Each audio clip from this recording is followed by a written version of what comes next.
some food countries. We are both from Italy. We are both from Italy, and we are both having a big passion in economy and in property. Topic he is going to present is affordable housing and cyclical fluctuations, the Malaysian property market and its outlook. This gentleman, I don't know how many of you have been seeing the newspaper this morning, Financial Daily, by the Edge. Bubble boosting soon. He is the man who has been generating it with an extremely interesting report. I think this is a recording. I disagree at least for 50%, but we will have time to discuss at the end in a very conducive panel. And definitely I'm always very open for discussion. Dr. Carmelo Ferlito, presenter of the last paper, originally is from Italy, but has been emigrating in Southeast Asia. Is another of the smart Masale that seeing Europe sinking decided back a few years ago to transfer themselves in Southeast Asia. So he is originally from Italy, from Verona. He's a senior fellow at the Institute for Democracy and Economic Affairs, Ideas, one of the think tank in Kuala Lumpur, and a lecturer at the International College of Sudan, in Berjaya. Carmelo Ferlito earned a Master in Economics and a PhD in Economic History from the University of Verona, Italy, between 2004 and 2009. He worked as a researcher with several Italian universities, including University of Verona, Salerno University, and University of Macerata. In 2017, he was visiting scholar at the University of Bergamo. As Ideas Senior Fellow, he is active in the policy debate in Malaysia, particularly on topics regarding the property market, the tax system, and the business environment.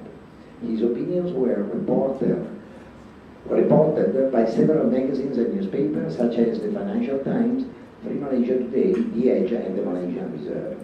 His research activity can be followed on a very interesting website, where I'm also a member of, academia.edu. Extremely interesting. You can find a very, very detailed paper on housing, affordable housing, and so on in academia. Ladies and gentlemen, let's put our hands together to welcome Dr. Ferlito on the stage. Thank you. Thank you, Daniel. Okay, is it working? Yeah. Okay, thank you. Thank you very much. The title of my presentation is actually the title of a paper that was released by Ideas yesterday, and that Adaina is distributing for the public. Can also be downloaded for free from the Ideas website if you're interested in a soft copy. Here you have my details if you need to contact me. Now, the main point that I really care to give in this presentation is that we cannot isolate the affordable housing issue from the general cyclical dynamics that involve the Malaysian property market in the past decade. So talking only about affordable housing means to focus only on the visible part of a much bigger iceberg. So if we want to look at the issue of affordable housing, we can't avoid touching the topic of cyclical fluctuations, or what in literature is called business cycles. Business cycles are a normal part of economic development, of economic dynamics, in particular in capitalist countries, where in any kind of market we find at any moment equilibrium and disequilibrium forces at work that generate in some way instability. And as Minsky pointed out, the complexity of the financial system add on instability to a system which is already naturally unstable. And I don't tell this in a negative way. So don't take me wrong. When I say that cyclical fluctuations are everywhere and normal, I'm just saying something that should be clear to everybody, because we are acting every day in the market, in the economic system, and somehow our natural imperfections as human beings are reflected in our economic actions. So we make mistakes, and on a global scale, these mistakes can generate boom and bust cycles. Okay, now of course I cannot have a lecture about business cycles here, but this is the bottom line. So the theoretical framework that I used in order to analyze the Malaysian property market is what I call the theory of the natural cycle, which is a theory that I developed a few years ago, mixing together different elements coming from economists like Friedrich Hayek, Joseph Schumpeter, and Hyman Minsky. In my view, at the very root of economic fluctuations, there are positive profit expectations. So a boom is always generated because, for whatever reason, at a certain moment in a certain industry, entrepreneurs perceive the possibility of exploiting unexploited profit opportunities. Okay, so this generates positive expectations and move investment in a certain direction in a certain industry. I would kindly ask the gentlemen if they have something to discuss, to do it outside, because their voice are disturbing my possibility to give a presentation. Thanks. So together with positive profit expectations, an element which is coming often to aggravate a boom is the kind of credit policy. So easy credit, which is somehow a result also of a positive business environment, alter and prolong, inflate a boom, giving rise to what Schumpeter called imitative or speculative processes that can be summarized with the sentence that nobody wants to be left out when there is the sentiment of something good happening in some part of the economic system. So we have always to distinguish in a boom between two waves.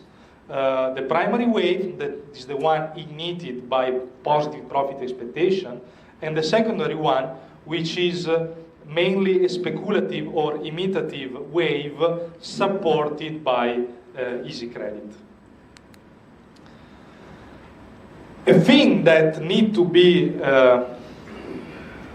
kept in mind when we talk about the property cycle with the case of Malaysia is the result from a very interesting study from Gerstad and Smith, Vernon Smith, a Nobel laureate, according to which there is a strong link between property cycle and economic cycle. Gerstad and Smith found out that in the United States, after World War II, out of 14 property crises, 12 became an economic crisis. So we should not look at an eventual property crisis by alarming ourselves because of the property crisis. But what should ring a bell to us is the possibility for a property crisis to spread over to the general economic system. And the more important is the property industry for the national economy, the bigger will be, of course, the influence of a property crisis on the general economic system. So this is what we have to look for, what we have to look at. Sorry.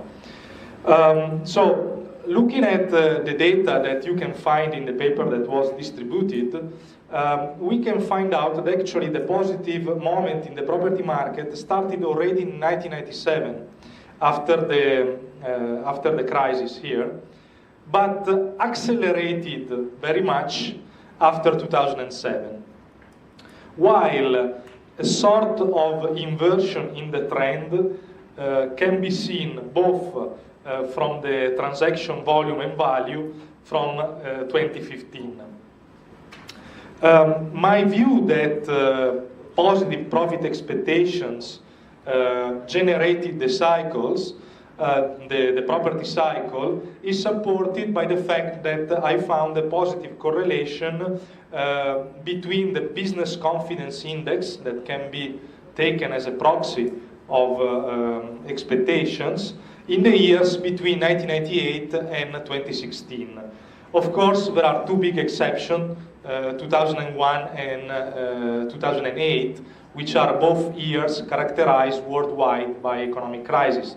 2001, the dot-com bubble, and 2008, the big financial crisis in the Western world.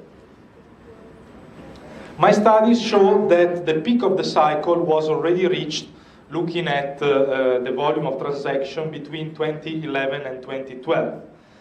And the business confidence index, in fact, anticipate the decline in transactions. So we can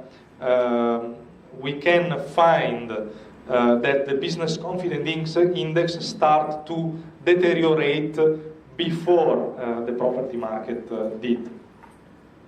But what we observed at the same point is that, and this is something that should little alarm us, the role of the construction sector in Malaysia between 2010 and 2015 grew much faster than the national GDP. We had an annual growth of 14%. This means, as you can find the graph in the paper, that the relative incidence of the construction sector on the general economic system is becoming grower and grower. Again, in my study, I found that we can observe a decline in transactions already since 2012-2013, mostly in volume, and in value also since 2015. And a decline, of course, regards mostly the residential sector. Now, these allow us, at least from the economist's point of view, already to talk about the crisis. It's true that prices are not declining yet, and traditionally economists look at the boom and bust just by looking at prices. But personally, I have a tendency of looking at real factors rather than monetary factors. So prices are still growing, but as you can see from the statistics, at a stable level. So they reached already their peak in the volume of growth, in the percentage of growth, while now are growing at a stable level around 5% a year. These are indicators that the germs of a property crisis are already there. And when I talk, I know that newspapers like to launch alarms and to have fantastic titles, but when I talk about the crisis, I tend to adopt a positive perspective on crisis, because we economists are all a little bit weird, so we look with a positive perception on crisis. But the reason is that whenever there is a bubble is bringing a certain sector of the economy beyond its physiological dimension. A crisis is that necessary moment that clean up the mess. If you party too much at home, okay, and you leave too much chicken and rice around, the day after you must clean up. And the bigger is the mess that you did the Saturday night, the bigger will be the cleaning work that you will have to do the day after. But you must do that if you want your kitchen to look again as a decent kitchen where you still want to eat. So we have to look at crisis in this way, as a necessary moment to clear out the excess of enthusiasm that brought a certain industry beyond its physiological dimension. And indeed, the statistical studies confirm that there is a bubble that is not yet collapsed, but might collapse soon. Of course, again, as an economist, I will never be able to say when this will happen and how strong it will be. This will depend by so many factors, and any economist that have the pretense to tell you when a bubble is going to burst, the exact month, and how long it will last, is a fortune teller, is not an economist. And I'm not a fortune teller. Another element that needs to be stressed is the role of the lending rate in supporting and prolonging the boom. Indeed, it was found a correlation between the lending rate and the overconfident investor behavior between 2007 and 2009. This means that a certain lending policy supported the taking off of the boom. And then another credit boom was statistically observed between 2013 and 2016. This means that when the peak of the boom was already reached, there was a favorable credit policy that pushed it forward. And length is natural duration, and this is what we can call the secondary wave of the property boom in the Malaysian property market. So, in this moment, I would suggest that the central banks would not allow further credit expansion. There are too much risks on the general economic system. You know that a few weeks ago also the government proposed the relaxed lending rules in order to face the crisis that is coming, and I took a statement that was brought in the paper against this measure. Not because I don't want people to buy the house. Even myself, I can't afford to buy a house in Malaysia without considering the fact that I'm a foreigner, and so they want me to pay 2 million ringgit, and I'm not going to do so. But for another reason. First of all, that the housing boom in eating consumer confidence, bringing in more spending, and this brought up very much the household debt GDP ratio that was 60% in 2008 and 84% in 2017. This means that Malaysian households are already financially exposed. If we are going to incentivize more a mentality to lend more and more money, we are putting them in a difficult situation by delaying the bursting of the bubble and making them more in trouble for when the bubble anyway will burst. Because in Europe, in US, we already experienced the same. We tried to delay and delay and delay this bursting, and when it finally happened, many families which enjoyed relaxed lending rules suffered, lost the house, okay, couldn't face what was coming. So,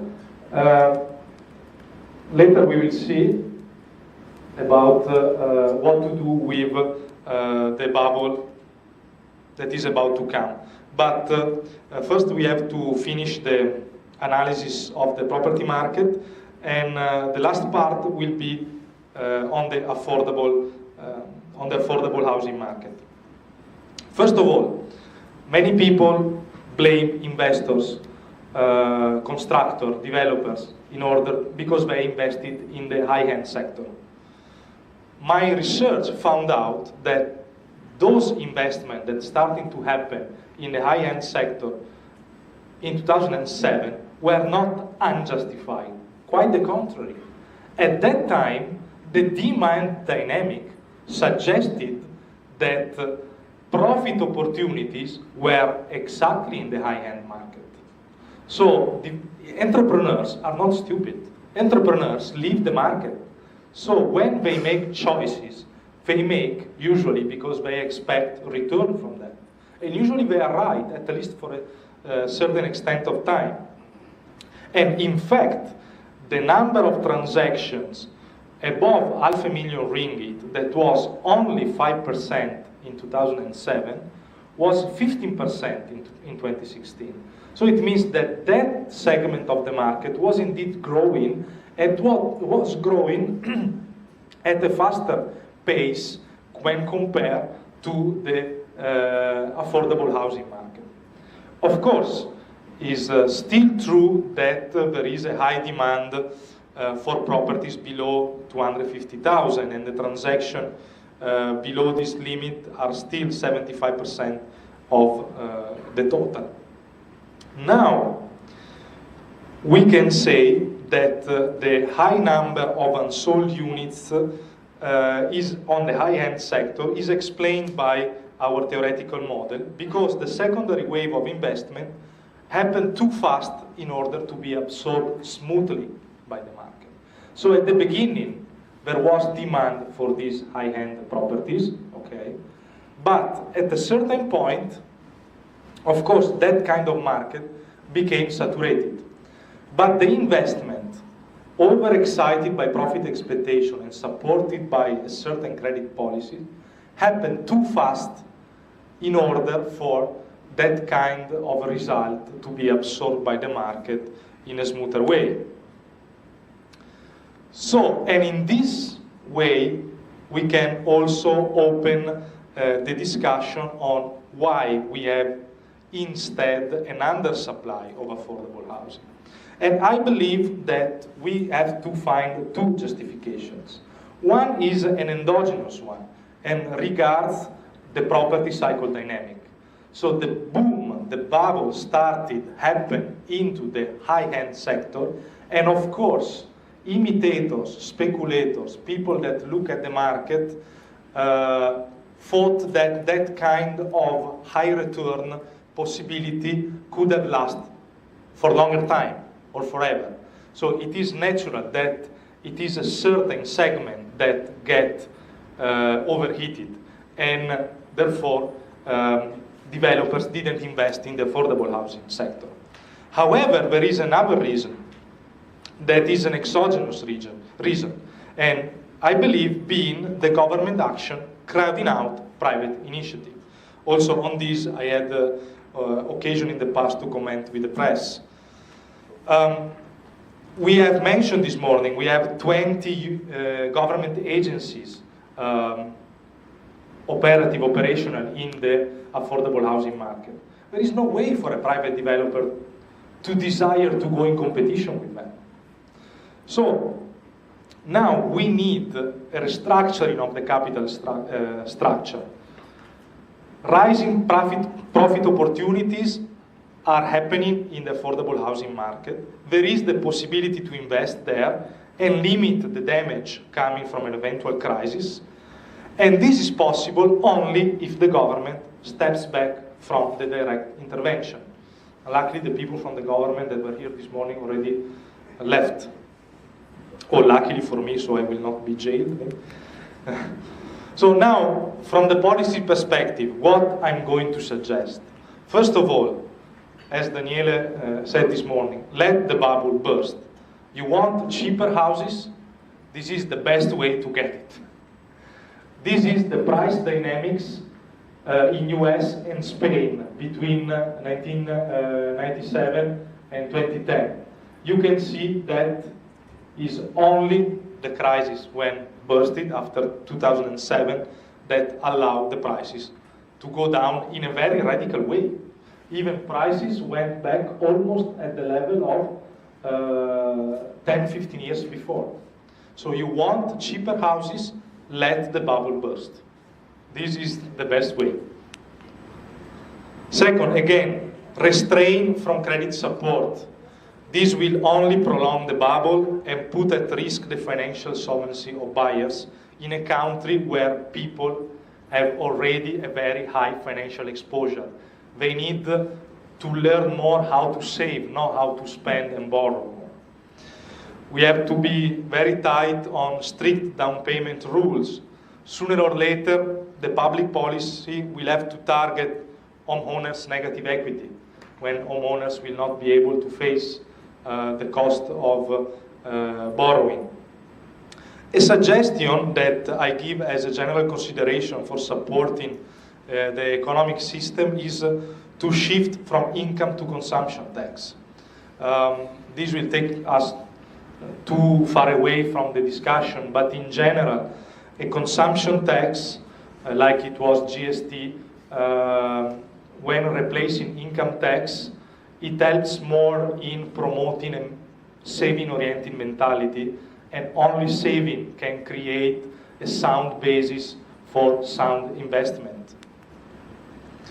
Try to remove all the barriers costs to new business, introduce fiscal discipline and monetary stability.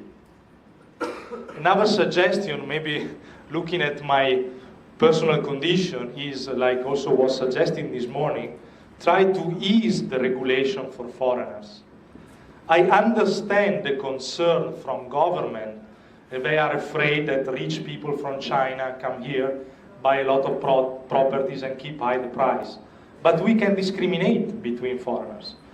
In example, I am familiar with the Talent Corp program here. People are giving long-term visas if they have already lived here for a certain number of years with a certain income and by paying taxes here, and they become like local workers, so they can switch between one job and the other without the need of a new working visa. Why do not extend this program also on the possibility to buy a house at the same price like Malaysian buy?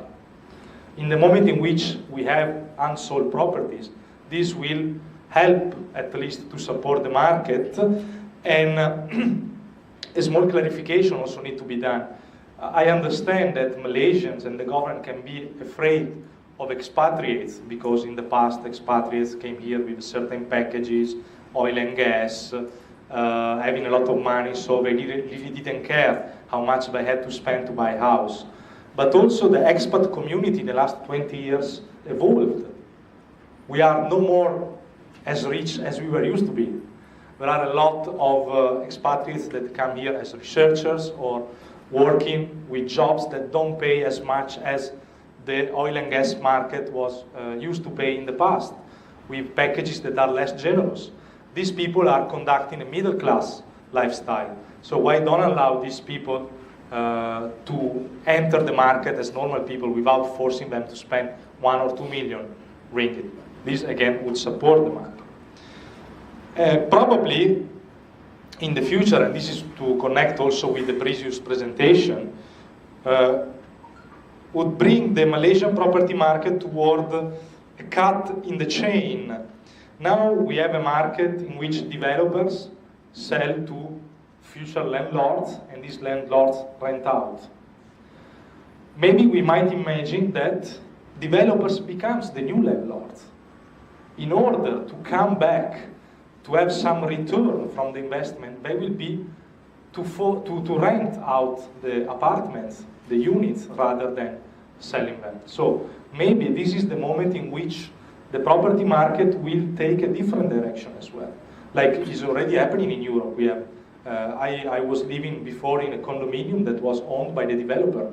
So 57 families living in this condominium were paying regularly the rent to the developer. Okay. I consider instead very harmful the proposal of centralizing the affordable, the government agencies that are operating in the affordable housing market. This is because I don't see the reason why one agency should succeed where 20 failed.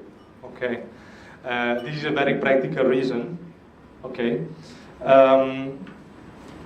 Another one is, and if you allow me to give you a very small lesson in economics, because any kind of government initiative in the economic market is destined to fail, for a very simple reason. I try to be as simple as possible. We have two different kinds of knowledge. One thing is to know how to produce a chair, a technical knowledge. One thing is to know if the market in this moment needs that particular chair in this moment and in this place. So the so-called knowledge of the conditions of time and space. Okay? That is usually the entrepreneurial knowledge. Government can at best possess technical knowledge. Government can know how to do things, can hire people that explain how to build houses. Okay, this is not a problem. But government, by nature, will never be able to possess the information that is necessary to know if building a certain things is what the market needs. And why the government cannot know? Because the kind of information that is necessary in order to make a sound plan is dispersed in all your minds.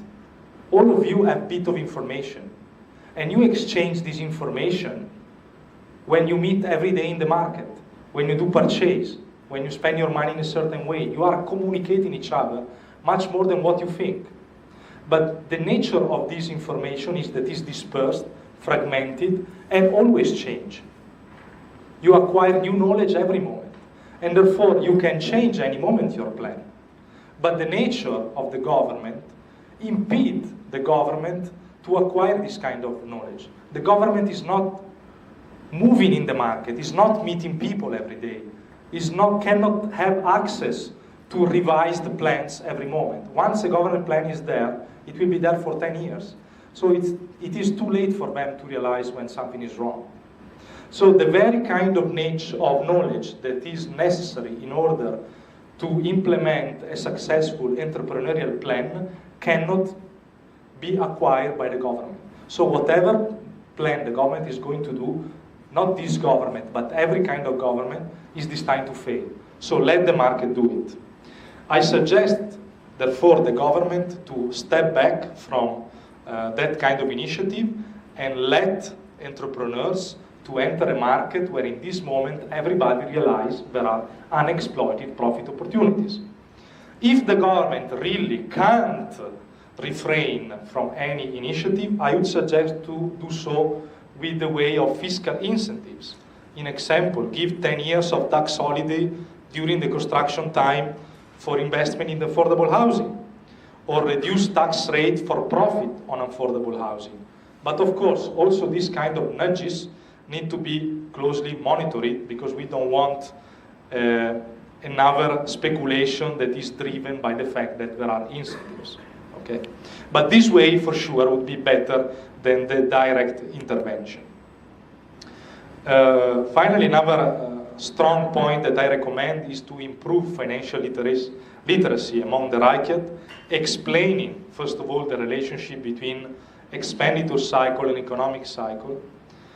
In this, a role can be played by consumer associations. We should convince the people that saving is a virtue and is the best way as intergenerational pact. What you save is what you leave for your future generations. And saving is the only source for investment, the only sound source for investment. And in an extreme moment, we should also promote a pro-rent mentality. In the sense, my happiness is not given by the fact that I'm living in an owned property or I'm living in a rent place. I can be a happy man anyway. So to buy is not a must in life. Okay? My father bought an apartment when he was 60 plus, and I had anyway a happy childhood, even living in a rented place. So that's all for my presentation. So I stayed in the timing. This thing works. Huh? Okay. We still have time for some questions. Very interesting. Thanks. Question from the public. Yes. Wait.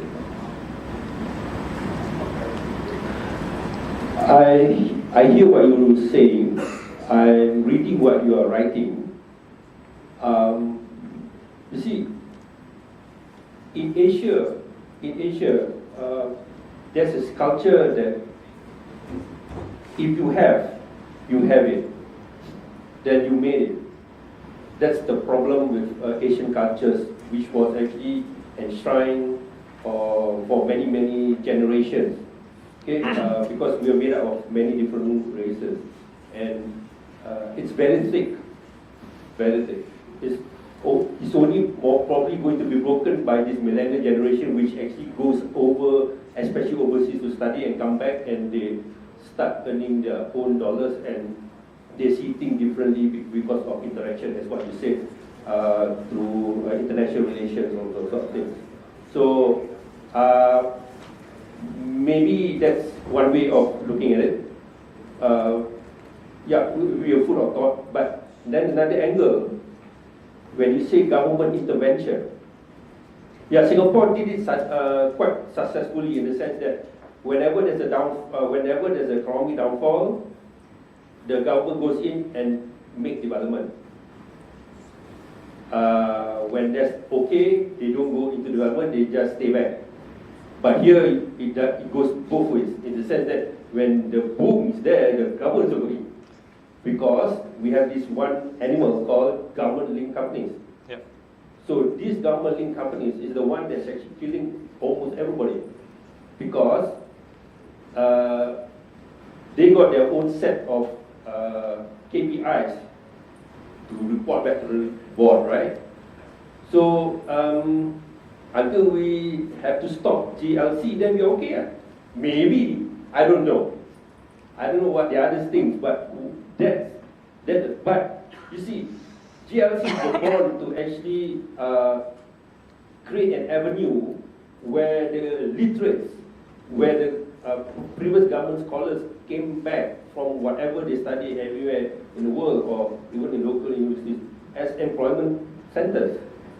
Because at that time, there was not enough jobs to actually generate the economy. So then I did ponder, but which maybe Tun M's notion in 1994-95 is probably correct. We need 70 million people in Malaysia, then we can have a good, stable economy for sustainability. Because not just property market, affordable housing. Okay? I did a study because I'm doing a PhD in resident cities. This is another way of looking at doing cities. Colliers last year reported in Jakarta, where you have 23 million, basically the whole Malaysia is sitting in Jakarta, okay? They have to be completed by 2018, 5.8 million square meters of retail shopping malls. 5.8.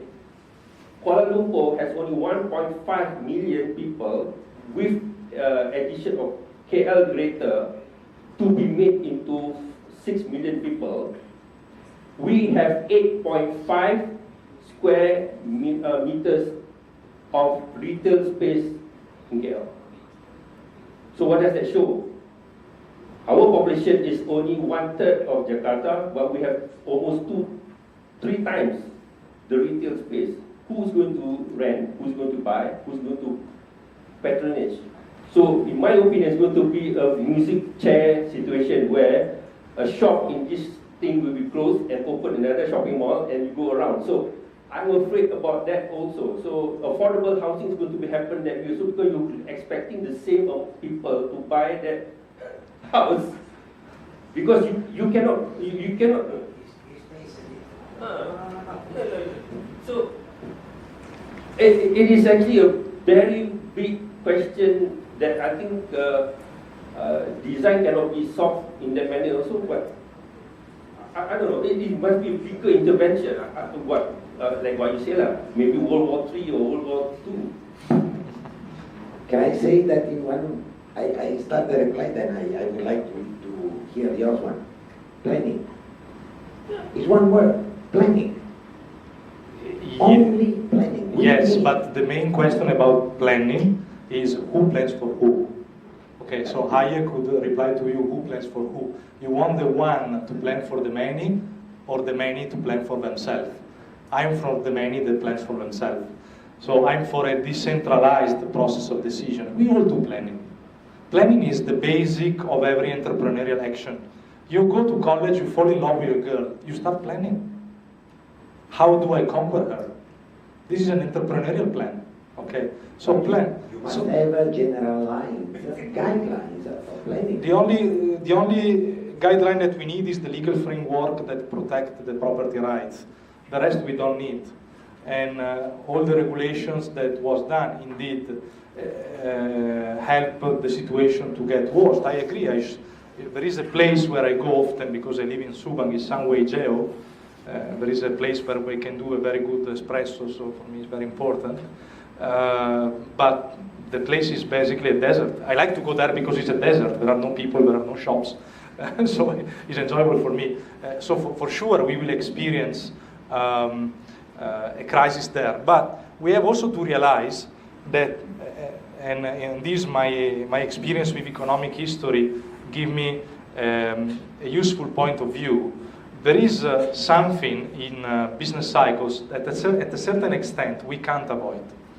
It happens cyclically in different industries, in different moments, in different places, that people get excited about something. And they go crazy for something, starting with the tulip bulbs speculation in the 17th century in Holland, where people were selling the house in order to buy a tulip bulb. Okay, selling the house, buy a bulb for one flower. Yeah? So the speculation was so high. So we naturally, as human beings, have this somehow irrational attitude to follow a certain fever wave. And whenever we do this kind of mistakes, and history doesn't teach us anything, unluckily, the moment of going back to the previous situation is necessary to clear up the mess, as I mentioned. So crises are something at a certain extent we can't avoid. We can help moderate them. We can try to prevent them to go too over via the monetary policy, okay, via avoiding easing the lending rules. But at a certain extent, even without government, business cycles are in a way unavoidable. This is one clear point of my theoretical perspective. So we live in a world of fluctuations. Okay, certain situations make it worse, but at a certain extent we can't avoid them totally. So there it was a boom, the crisis will happen sooner or later. We have to face it. And government planning will not help, will only make things worse. One thing that he mentioned that was interesting about Singapore government, this bring me helping an economist which I really don't like, which is John Maynard Keynes. I'm really not a supporter of Keynes, but Keynes was proposing government intervention in special moments of crisis. The issue is that by using the name of Keynes after World War II, many countries, especially in the Western world, adopted deficit spending policies not only when the situation was bad, but always. Okay, always and forever. Okay, and this brought Italy to have a public debt that is 140% of the GDP and so on. So at least we should try to, if we are good leader of our families, we try to save when it is possible so that we can face difficult moments when these moments come. The government should act in the same way. Kind of agree. Any other question? Yes.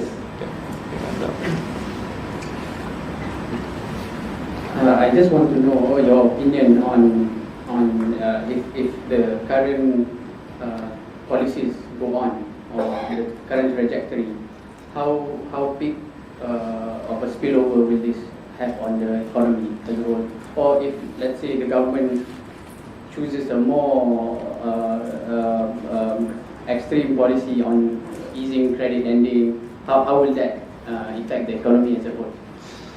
Well, in general, I believe that the property market in Malaysia, in particular in the past 10 years, became very important. So there is quite a high chance that when the crisis will assume serious dimensions, the general economic system will be seriously affected.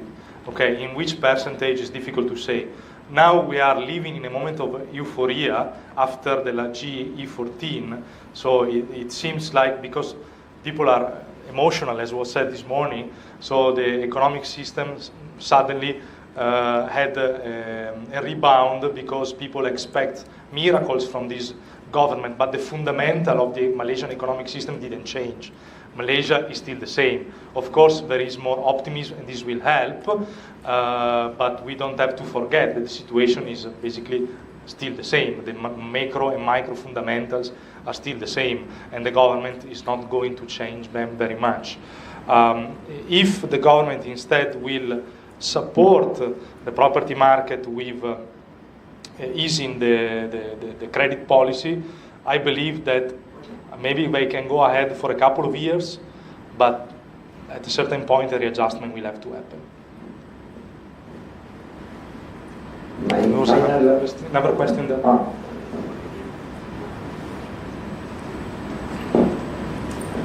Hello. I know you said that you're not a fortune teller, yeah. But a few minutes later you said that the bus is coming soon.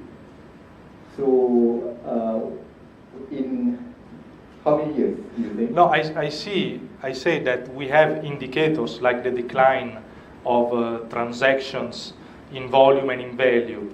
These are two indicators. And third, the stabilization of the price dynamics that are, of course, telling us that the crisis is germinating, is happening, is already happening. Okay, so then when the serious things will really happen is very difficult to say. It will very much depend also on which kind of policies will be implemented.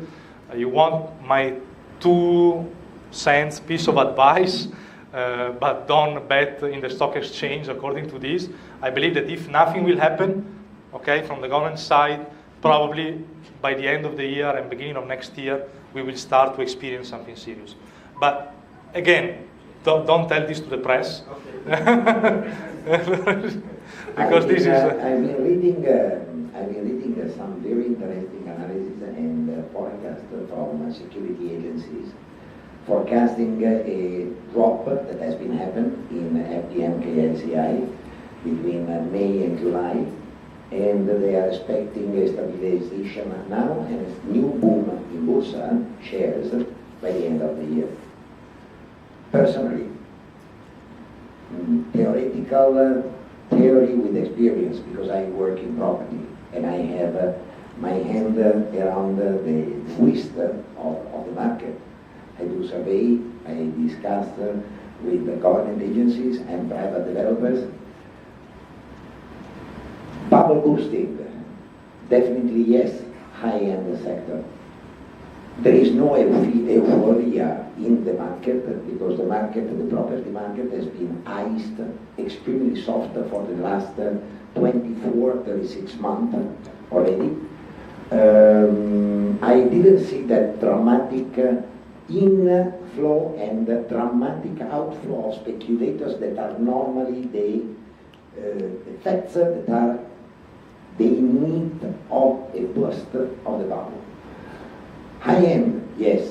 Iskandar Malaysia, waterfront development area, Forest City, Danga Bay, RNF Princess Cove, those are monsters that somehow have been affecting badly, very badly, the supply of medium-high and high-end properties over there. The hang is there. I'm not a fortune teller. I am halfway between a macroeconomist and a marketer. I have a master in macroeconomy and a master and a PhD in marketing, and I have always joined the two in properties. I would say we have a few more good years here, more than an income investor. I don't want to be the eternal positive. Will be interesting during the last forum. I had some good discussion between two fellow Italians. Yes. But being very honest, there is no euphoria in the market. There is not. From an economic point of view, Bursa has been losing almost 200 points in the index. The main construction and construction-related sectors are all a bit in the same trap because of the possible cancellation of this mega project. Export FDI last year has been dropping dramatically compared to 2016. This morning was also in the news. It's also a matter of looking at how mature is the economic system. What happened in 97 personally, I don't think can happen again with the proportion of 97 in Malaysia.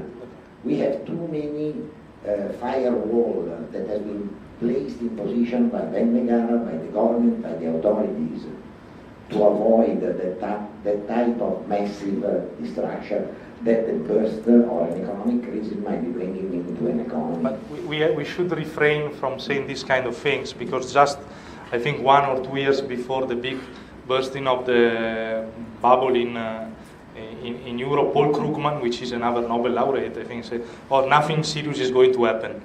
So, and in 1989, so 1 year before the collapsing of the Soviet Union, Paul Samuelson, another Nobel laureate, said, Soviet Union is the proof that we don't need capitalism. And after 1 year, Soviet Union collapsed. So, I refrain from this kind of statement as an economist, because they are not bringing a good luck to a career of an economist. Your words are prayers again. Words, what we say are actually prayers. Yeah, correct. Okay, ladies and gentlemen, let's take the last break for a coffee and some natural needs that we all have, and see you back here.